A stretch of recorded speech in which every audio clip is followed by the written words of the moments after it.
My name is Mirabelle Watson. My husband and I have been married for 20 years, and we have two daughters, 19 and 17 years old.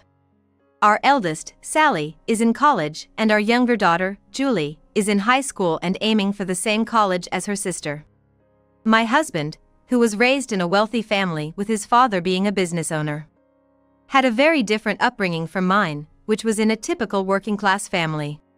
He's an artist, but his work just doesn't sell. As a result, we're perpetually broke, and I'm pretty much supporting the family, but I've always thought that as long as the family is at peace, that's all that matters. However, that peace was suddenly shattered. It started when my husband brought home a pregnant woman. "Who is she?" I asked, seeing her leaning on my husband. They clearly didn't seem like just friends. "My mistress, Erica." She looked much younger. She and my 45-year-old husband were an odd match. "How old is she?" "She's 30.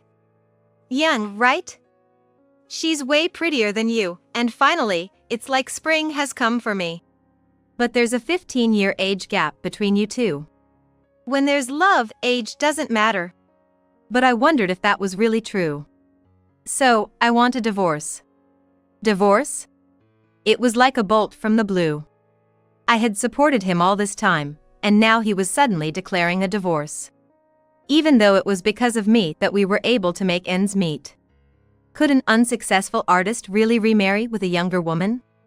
"Well, Erica's carrying my precious heir." "Heir?" "Yes.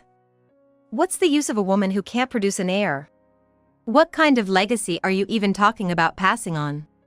I wondered if he meant to pass on his unsuccessful art career. It's obvious. My father is the CEO of a company. That company needs an heir. And you couldn't give me a son. What? I was stunned. My husband had abandoned his family business, refusing to follow the path laid out by his parents. He's been drawing illustrations since his student days and got praised by friends for being good at it. He decided to live in the art world, against his parents' wishes. I married him to support his dream, but now he's talking about needing an heir. But you never cared about your parents' business. That was just youthful folly. I thought I didn't want a conventional life as a business owner, but being an artist is harder than I thought. Becoming a CEO seems easier. Plus, I'm the only heir. There's no one else, so I had to have a son. And you've been no help in that. You decided not to run the business, and now you want our child to do it? If he takes over, we'll be set for life. He'll be the CEO when he grows up, and I'll be living easy. But you said you didn't want to. I hated the idea, but now I see the appeal of being a CEO. But I can't give up art, so my child will be the heir. My father won't object to his grandson becoming CEO. It seems he's dreaming big again. He's always been a dreamer. Believing he'll be a famous illustrator, drawing every day without working. No matter how unsellable his art was, he kept saying having a goal is what makes life worth living. Now, he wants the child to be the CEO. Even though we have children? Girls are no good. They just think about getting married. There's no point in investing in something so uncertain. Is that how you've seen our daughters? Yes. I've always thought girls are no good. So that's why you took a mistress? It's more effective than having a woman who can only give birth to girls. I made a child with another woman to protect the company. It's all for preserving my father's business. That's ridiculous. What's so ridiculous? Women are just a financial burden. No matter how you raise them, they end up with someone else. A complete waste. So for the past 19 years, since our children were born, you've seen them as a waste? Exactly. Girls are a waste. Now I understand. When he learned our first child was a girl, he stopped coming home. He even tried to make me miscarry by making me carry heavy things during pregnancy. But she was born, and he didn't let me rest after giving birth. He made me do housework from the day I left the hospital. When we had our second child, he was careful until he found out it was a girl, then it was the same all over again. I couldn't even buy them pretty clothes. Because he said spending money on girls was pointless. I started working part-time, working hard for the kids. Seeing this, he stopped working entirely, even turning down illustration jobs he didn't like. I've endured because of my in-laws. They've always treated girls and boys equally, and they've been a great support. The only one who insisted that the heir had to be a boy was my ex-husband, Ken. You get it, right? That's why we're getting divorced. You can have the kids. All right, I understand. I replied. After signing the divorce papers, I told him, I'm sorry for only being able to give birth to girls. I don't need alimony or child support. Just stay out of our lives. That works for me. Don't you bother me either. He said, clearly pleased, and left with his mistress, Erica. 5 years later. At my father-in-law's 80th birthday party, all relatives gathered. Although I was divorced, my daughters were still his grandchildren. They had been invited, and so we went. There, we saw Ken with Erica. And their 5-year-old son. When I saw Ken after a long time, he was dressed in a rather shabby manner, and his wife appeared equally impoverished. But their son was well cared for. What are you doing here? You're not family. Ken snapped when he saw me. Well, hello. I might not be family, but my daughters certainly are. They are your father's grandchildren, after all. I suppose you're just tagging along.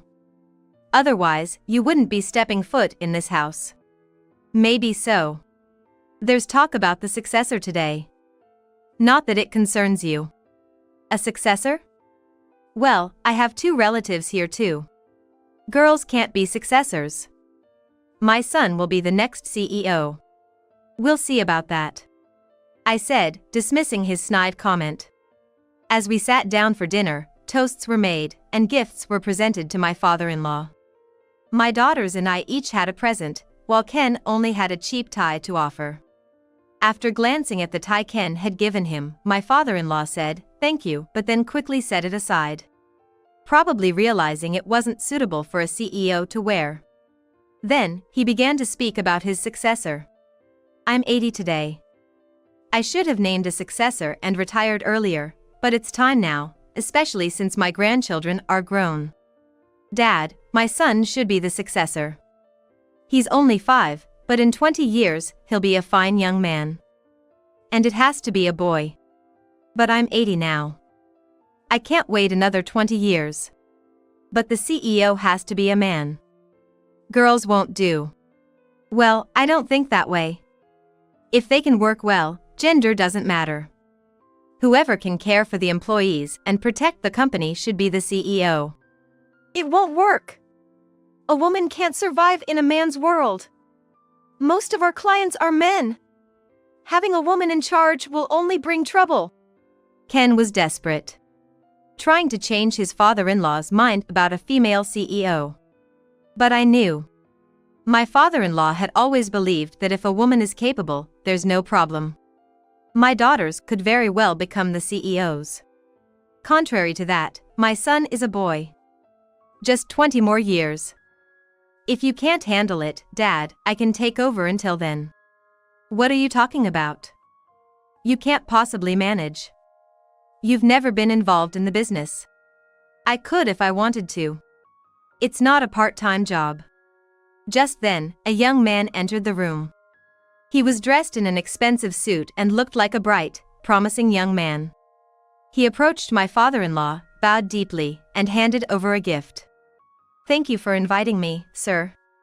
I apologize for being late.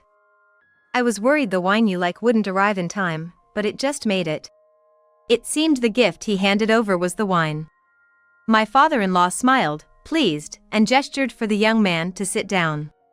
He sat next to my eldest daughter, Sally, and put his hand on her shoulder. Sorry I'm late. It's okay. Dad, I thought today was family only. Ah, this is John Hudson. A capable executive in our company. At 30, he's made an exceptional rise to the executive board. But he's not family. Surely, you're not thinking of making him the CEO? That's outrageous. The CEO has always been from the family. We should wait for my son to grow up. I've told you, I'm 80. I can't wait for your son to grow up. I'm opposed. If he's not family, who knows what he might do? Who will best ensure the company's prosperity? I've thought about it. You're not planning on making Sally's fiancé the CEO, are you? If they're both willing, I think that's the best option. Sally and Hudson exchanged smiles. Ken was furious. What are you saying? That's out of the question. Why is it so unacceptable? Well, as a father, I can't just hand my precious daughter over to some unknown man. We know exactly who he is. He's one of our executives. Still, how can I be sure my daughter will be happy with him? I'm speaking as a parent. I'm opposed to this marriage. Mirabelle, what do you think? I'm in favor. Hudson is an excellent man. He's efficient at work, caring, and very kind. He would be perfect as both Sally's husband and the CEO. Ken says he's thinking of Sally, but he doesn't know Hudson. He hasn't even seen Sally in 5 years. Someone like you doesn't have the right to dictate Sally's marriage. Well, that's true. No, I'm her father. A father's opinion matters. What if Sally ends up unhappy? That would be terrible. Ken, are you just making excuses? Not at all. I can agree to the marriage, but not to him becoming the CEO. That's odd. You were opposing the marriage for your child's sake, but now you say marriage is fine, but not him being CEO. It sounds like you just want your own son to be CEO. No, that's not it. It's just about waiting until my son can take over. That's doubtful. After all, he's your son. He'll probably want to carve his own path. And waiting for an uncertain future when we have someone capable here doesn't make sense. It's too soon for such discussions, they're not even dating. Actually, Sally and I are in a relationship. What? I thought so. You knew, didn't you? You even had your hand on Sally's shoulder earlier. I wanted to use this gathering to ask the president for his blessing for our marriage. That's underhanded. Using this meeting about the CEO to announce your marriage is too sly. I didn't know today would be about such important matters. Lies. You knew all along. Dad, I really didn't know. I just wanted to report our marriage to Grandpa. It's rare for us all to be together, so today seemed like the perfect timing. Ridiculous. A marriage report without knowing? This is a conspiracy. You must have had plans to become CEO. No, there was nothing like that. I don't believe it. The next CEO will be my son, he's a blood relative. Ken, you're being ridiculous. Our child's marriage and Hudson becoming CEO are two separate matters. No, Dad must have said if you marry, he'll make you CEO. That's why you proposed, right? Being the CEO's grandson-in-law is a great catch. Dad, that's awful. Hudson isn't like that. How would I know? Where did you even meet this guy? I introduced Sally to Hudson. What? To support the family, I worked part-time after having children. That part-time job was at your father's company. After the divorce, I became a full-time employee there. That's where I met Hudson, and I thought it would be wonderful if he married Sally. I see. When we divorced, you said you didn't need alimony or child support, but you were planning to marry Sally off to this guy, weren't you? There's no way I could have known that. No, knowing you, you must have schemed all this. If that's not the case, then agree to my son becoming the CEO. If you do, I'll admit it wasn't your plot. If your son is really yours, then it might be okay. What? My son is definitely mine. Well, we'll see about that. What are you saying? I've kept quiet until now, but if you're going to interfere with Sally's marriage that much, I guess I have no choice. Saying this, I handed a document to my father-in-law. What's this? It's the DNA test results of Ken and his son. Why do you have something like that? After we divorced, I heard some unsavory rumors about Erica. Unsavory rumors? Yes, about her having a history with many men.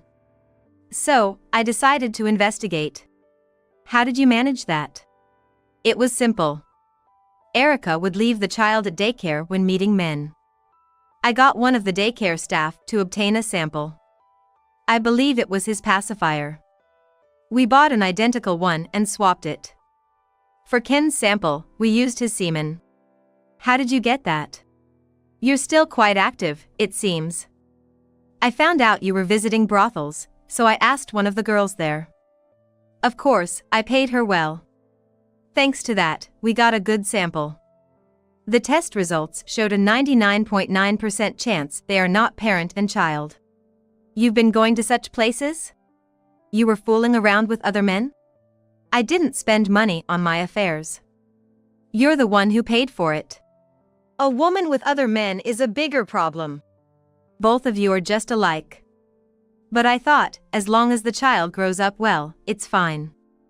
However, after hearing today's discussion, I realized you're using the child for your own selfish desires. So, it's better to make things clear. If there's no blood relation, he can't be the successor, right? Then, the child can't be the heir. What a mess! Why didn't it turn out like this? You said he was my son. Well, you promised to marry me if I had a boy, and I happen to be pregnant with a boy. Besides, you said once he became the heir, we'd be rich. But after marrying, I realized you're extremely poor. You gave me all sorts of gifts before marriage, completely deceiving me. I was the one who was deceived. Still, I endured thinking our son would eventually become CEO since you said he was the only male child and guaranteed to become the CEO. Now this happens. It's your fault. It's not just my problem. If he can't be the successor, then everything I've done was for nothing. You're the one who had a child with another man. If it were my child, there wouldn't be a problem. Enough.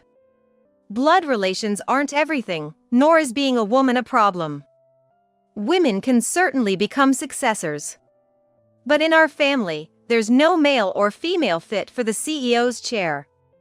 However, we have a granddaughter in a relationship with a competent employee.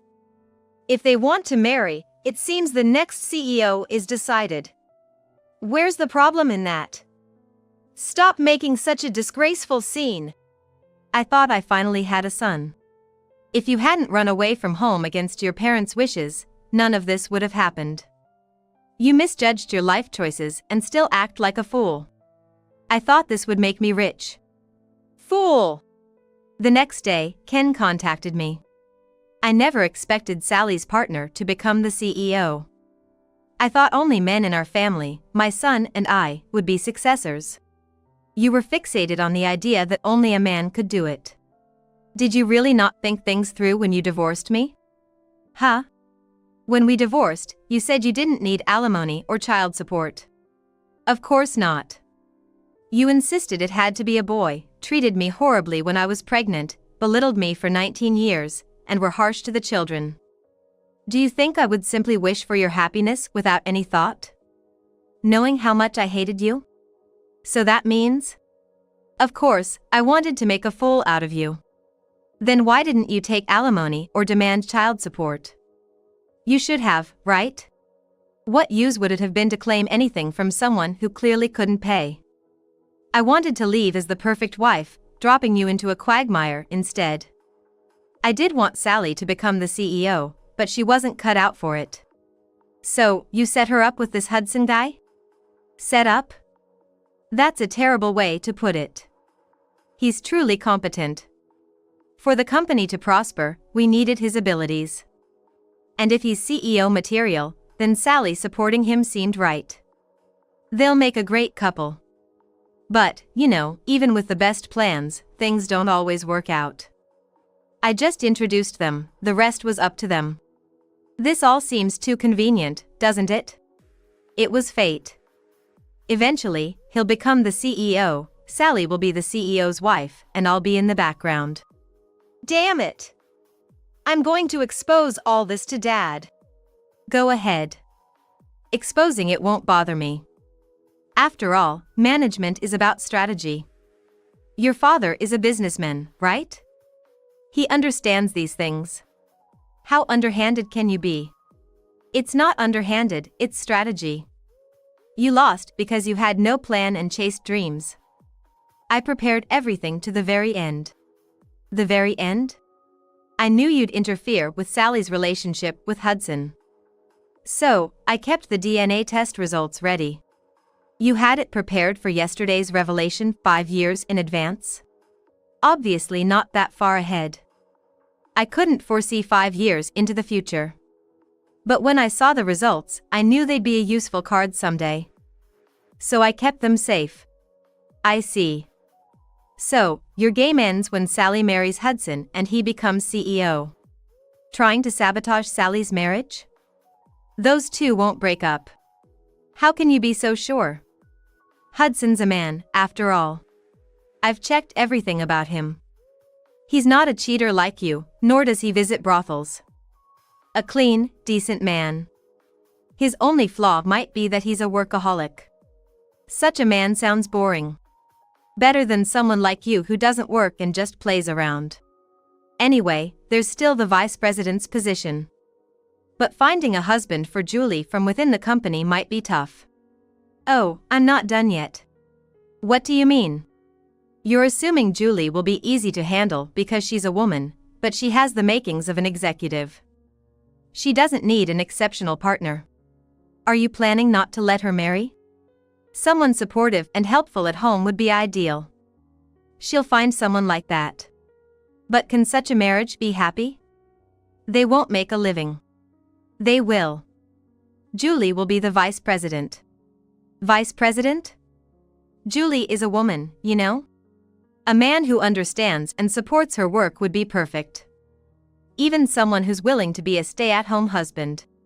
That's not a man. Better than someone who doesn't work properly and only draws unsuccessful illustrations. Damn it! But who knows if Julie will really become the vice president? A woman is just a woman, after all. If she finds someone she loves, she'll want to get married. Think what you want, but Julie has me. Your children have a parent who doesn't understand management. You understand management? Yes, no need to worry. I've learned a lot from your father. I'm not in the family business, but I understand the company better than you ever will. But my child will someday. Impossible. My final goal is to completely knock you out of the succession race. That was your real intention? Of course. A person who ridicules others and can't strategize doesn't deserve to be CEO. And I wanted to see you, who looked down on women, lose to one.